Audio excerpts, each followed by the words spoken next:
Olá, amigos. Meu nome é Cironei Borges de Carvalho. Trabalho na área pública há mais de 43 anos.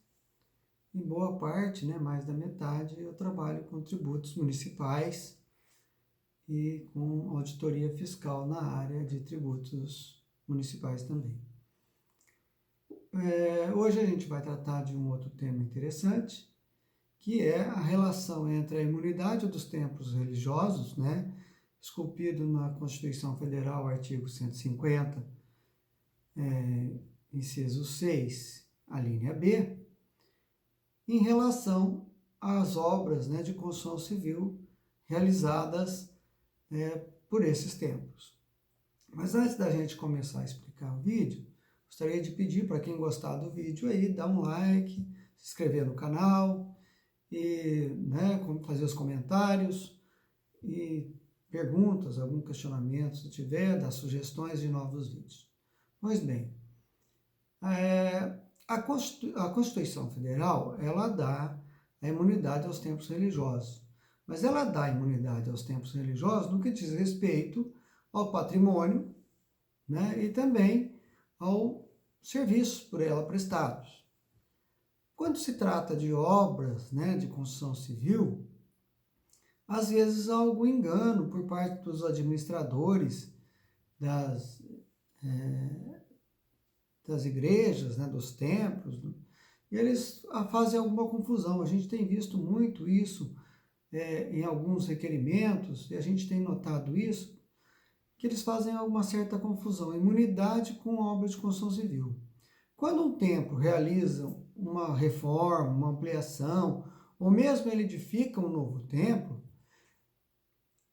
quem faz isso não é a igreja, não é a atividade da igreja, do templo, fazer obras de construção civil. Geralmente, ela tem 3 modalidades para fazer isso. Ou ela contrata uma empresa, faz um contrato de execução global dessa obra, onde a empresa vai fazer toda a obra e vai entregar pronto aquilo que foi contratado, É a obra geral, vai ser um contrato geral. Nesse caso, é uma empreitada geral.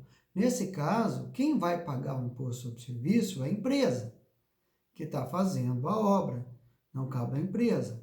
Mas, dependendo da legislação do município, a igreja, o templo, ela é responsável solidária pelo recolhimento desses impostos. Então, qual é o cuidado que se deve tomar nesses casos? Deve-se exigir nota fiscal de serviços, e deve também, se a legislação do município obrigar, a fazer a retenção na fonte, para que mais tarde você não venha recolher um tributo, porque você responde solidariamente com esse tributo, dependendo da legislação do município. Se a empresa não recolher, o templo, na hora de fechar as contas da construção civil, houver o término, o fato gerador, ele vai pagar esse tributo. Então, deve-se exigir a nota fiscal, e se houver na legislação municipal a obrigatoriedade de retenção, faça a retenção na fonte e recolha guias na prefeitura. Uma outra modalidade que existe é a administração direta do próprio templo. O que o templo faz? Ele vai contratar os funcionários, os empregados, e vai administrar a sua obra, vai registrar esses empregados no regime CLT, vai pagar todos os encargos. Aí, nesse caso, não vai incidir o ISS. Por que não incide o ISS? Não incide o ISS porque quando há o vínculo empregatício, ou seja, a contratação de funcionários, a obra não é realizada através de contrato de empreitada, é realizado através de um contrato com vínculo empregatício. Esses profissionais vão ser empregados desta obra, de quem está administrando, até a conclusão da obra. Então, nesses casos, não há fato gerador. O vínculo empregatício não é fato gerador do ISS. Nesses casos, não vai incidir o ISS. desde que essa documentação seja apresentada ao fisco. Tudo que se recolheu a título de folha de pagamento será deduzido. Outra modalidade que os templos usam, né, a modalidade de mutirão.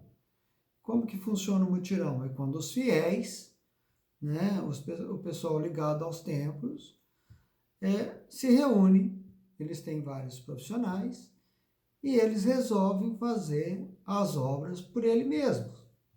Nesses casos, os templos, né, as pessoas jurídicas, elas devem tomar o cuidado de registrar em livro, lá no Ministério do Trabalho, elas têm que registrar quem são as pessoas que vão trabalhar, qual atividade que ela vai exercer, qual horário que ela vai trabalhar, né? Vai ter que registrar tudo isso e também vai ter que ter um livro que registre a presença, né? Um livro de presença desses profissionais durante a execução da obra.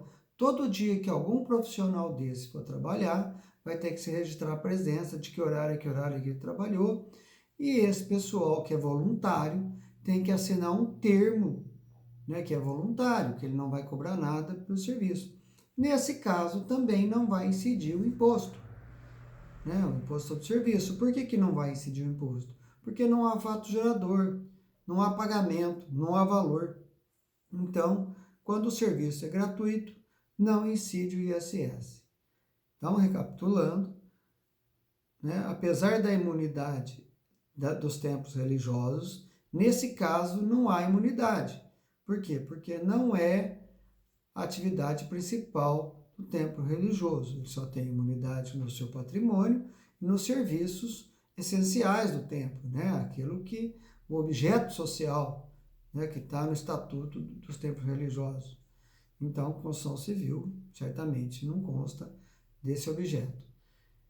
Então, quem está realizando essas obras deve prestar muita atenção na modalidade que a construção é feita, para não arcar com os custos desses tributos lá no fim das obras, quando tem que acertar as contas com o fisco, tanto municipal quanto federal, no caso do INSS. Entendido, gente? Então, uma das 3 modalidades. Muito obrigado.